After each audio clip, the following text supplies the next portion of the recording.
You know, in the last session we were talking about local church, and when you look at the New Testament, the majority of references to the church are talking about local bodies of believers. At the same time, there's a clear picture of how local churches are all together part of the global church, and that's a perspective that is essential in every Christian's life and every church's life, to realize, all right, there's a bigger picture going on here, and God's got a grand global plan that is much bigger than just my life and the church that I'm a part of right here. Yeah, I was actually confronted on that.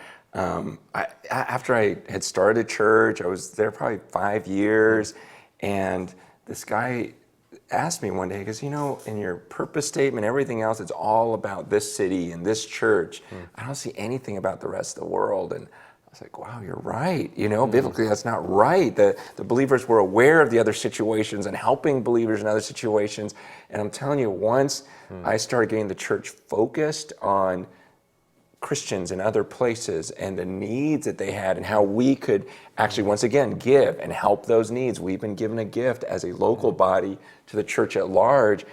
Man, that's when the church came alive. I saw people in the church just get so fired up and use their gifts, you know, to help people in other areas. And it was like the joy level in our church like rose so many notches, because there's something that fires you up about being able to help someone rather than just receive. It is more blessed to give than to receive. It just really is. The happiest people, they're the givers. You know, it's just this love compels them. They start giving. I mean, to feed like a bowl of rice to a kid who wouldn't have gotten a meal. I mean, it's like, wow, you know, to see the smile on their face, you know, and helping the poor. I mean, that's a rush. Or to teach, you know, believers in other places that are just soaking in and going, I didn't know some of these basic things, whatever that gift is of yours, to use it even in a global context. It's so key, because a lot of people think that, well, there's so many needs right around me, we don't need to spend time caring about all these needs around the world. But the reality is, when we really start getting serious about needs around the world, the Lord uses that to open up our eyes in an entirely new way to needs right around us. I know in the church that I pastor, some of the most fruitful ministry we've got going on in Birmingham right now is birthed out of time overseas, where people have gone overseas and seen and been a part of ministry in different contexts in the world, and then realized, man, I can do the same things right across the street. And so it's not an either or, it's always a both and. And so I want to really encourage folks, if you're walking through this with a disciple, with a small group of people, to really intentionally help them begin to think about how to pray for the nations and how to pray for the global church,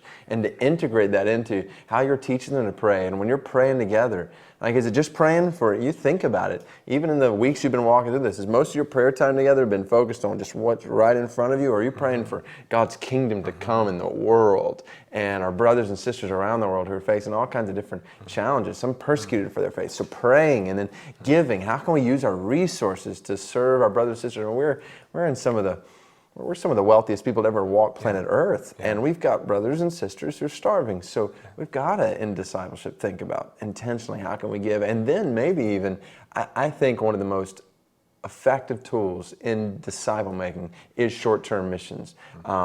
Now the whole point of short-term, going somewhere else, is to help serve the body there or help advance the gospel there in different ways. But in the process of you going with somebody that you're discipling into a context like that, there's so much transformation that happens in your life and that person's life. I always tell folks, I can accomplish more in helping somebody grow in Christ in 1 week overseas than I could in a year back here, because there's so much that can be done. So maybe even to think about, is there a way where you and the person or people you're discipling could go into some other context and be a part of the spread of the gospel there and build that into what you're doing? Yeah, and there's even a sense in which there may be some local things that they could do, so we're not having to spend all the money. Or, you know, you just have to think through and help work through, okay, when is it right, when is it good? But even in my context right now, I'm working with a lot of people that are, you know, ex-addicts. There's some that still live on the streets. They feel like they have nothing. They're in government assistance. And yet when I'm showing them what's going on in Ethiopia or, Cambodia, it's like, wow, I'm not so poor. I can actually help these people. And it's actually been a sense of healing for them because they're thinking, wow, I've just been looking at myself thinking I've got the worst situation in the world. But now I'm looking at these other people and going, gosh, I could actually help them. And it's crazy because that's the very thing that's helping heal them. Where they go, wow, I have a purpose in life. This is exciting. I can actually save what I was going to spend on, this meal or whatever else, or this drink, and that would actually help save a life. It's this joy that I'm seeing arising in their life. And bring that all to one other critical point. And all of disciple making, this whole picture revolves around the gospel. And there's nearly 2 billion people in the world today who've never even heard the gospel.